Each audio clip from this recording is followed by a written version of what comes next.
Or in Pasuk Dalit. Yukach no matmayim, brachzu raglechem. Take on your behalf water, a little bit of water, and wash your feet. Vishanu tachas eitz. And then you lie under the tree. Rashi, Yukach no al yidei shaliach. Meaning Avram himself, everything he did directly himself with the guests, but the water was delegated to a shaliach, an agent. V'HaKadosh Baruch Hu shilam l'bonav al yidei shaliach. Everything is measure for measure. So therefore Hashem repaid his children through an agent. Shneimar Vayeira Moshe Asher v'yachas hasela. Right? The water didn't come. Mon came naturally. Right? The water had to be extracted through an agent. V'yachas hasela. Moshe was the agent. Came through an intermediary.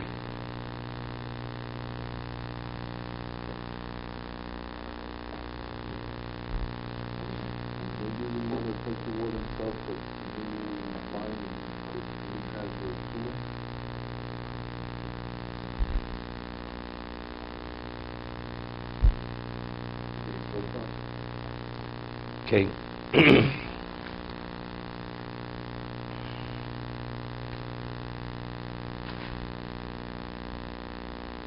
What did Moshe not go into Eretz Yisrael? Because he struck the rock. So if Avraham Avinu would have given the water directly himself, so the water would come naturally. So the situation of striking the rock, which would have denied Moshe the right to go into Eretz Yisrael, would have never presented itself. Right? He says, "V'dvarta la sela."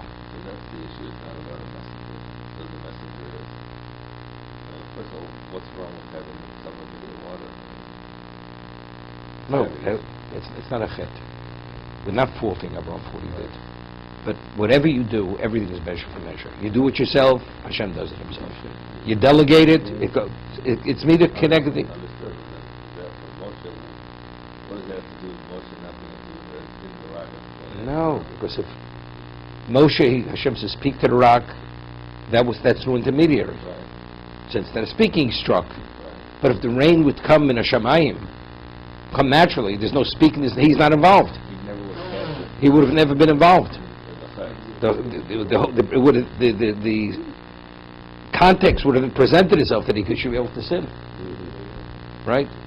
So if you take a look over there in the Orach Chaim HaKadosh, he brings 11 various positions. What exactly was the chet of Moshe? Okay? One of the positions, what the chet was, not to strike the rock. He said, Shimu no Amorim. Listen, you rebellious people. Since Klal Yisrael were Hashem's children, is that who we speak of to refer to Hashem's children as you rebellious people? So the chet was, so that would have come. Let's say the water would have stopped. And the Jews would have started complaining. And he would say to them, what are you complaining about? You rebellious people. Right? So there, according to that, if you say the chet was he had to extract the water from the rock, and Hashem says speak, okay? So that whole situation only arose because it came through an intermediary. Understand? But if you go follow many of the other reasons what the chet was, it's unrelated to this. Okay? Brachzu raglechem. Why did he tell them to wash their feet? Ksov v'shem arvim. He thought they were Arabs. Shemishtachman lavak ragleim. They used to worship the dust. They were dust worshippers. You see these guys they put their heads on their rag next to their kiosks on the street. Okay? Shemishtachman laovak ragleim hikvit shlachnas avodah beso. He didn't want they should track the idolatry, because if they worship the dust, avolot lo hikvid. But Lot, who wasn't makvid, hikvid lino rechitza. First, he had them come to his house, and then shenema avlilu v'rachzu lechem. Even though it's a little difficult, right? Because over there, Rashi says, why? Because he didn't want, if the people of Stone find him, they'll say, well, they just walked in. They washed their feet, say they've been here a while already, so they'll have a claim against them. So it's not he wasn't makbid. His life takes precedence. He was concerned over there he'd be caught. So here, Avraham Avinu, he's able to have them wash their feet before they come in is one thing. But over there, based on what his current concern was, he delayed it in case he's caught, right? So, so why over there is it a claim against? See, he was makbid, he wasn't makbid, right? So what do you have to say? Right? How are you going to answer it? Right? You don't remember what your fourth grade Rebbe in day school answered? Okay, you don't remember the day school? Okay. So Nachi, what do you say? Torah Sem is 1946. What do you say? Okay, but we'll talk about that. We'll take that. Okay. So I was thinking, the person only makes a certain cheshbon because he had a certain mindset. Avram didn't want to actually track idolatry into his house. Period. If you're locked into that, the second issue is not an issue. You never even think about the second. I may be caught. It's unacceptable. You know something? Let them stay outside. They're not coming in. So the only reason why he can make the cheshbon of being caught, and therefore he will allow to later, is only because it's something, Tim, which is not considered an abomination. Avram, that was such an abominable thing, idolatry, because his whole life he fought against it, he didn't want to be tracked into his house. David says, first you wash your feet, and then you come in. Lot, he says, deal. Because, I may get caught. So, therefore what? But what about the idolatry? What about God? How do you have any relevance to this? So that was a consideration, it's indication, it didn't make a difference to him. Okay. Tachas eitz, tachas ilon.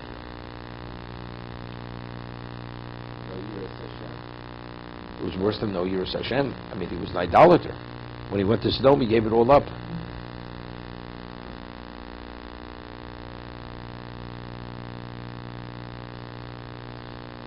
It's interesting.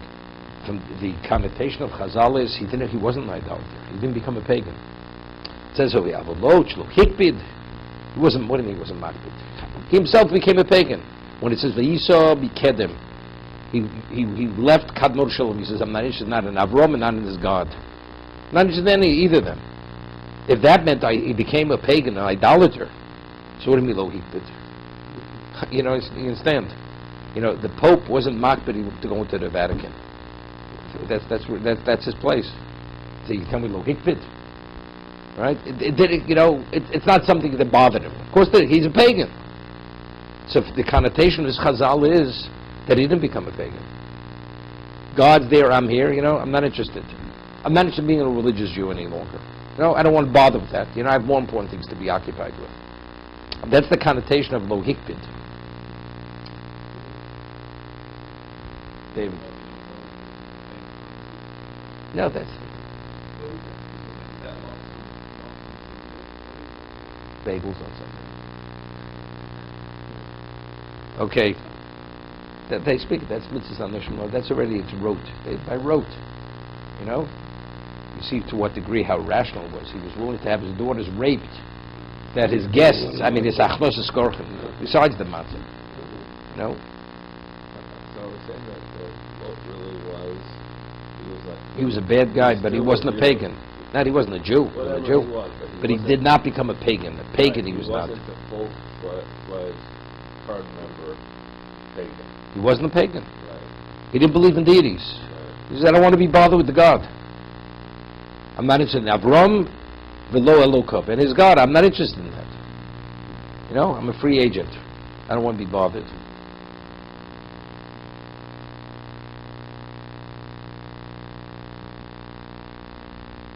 Why did Avram do it?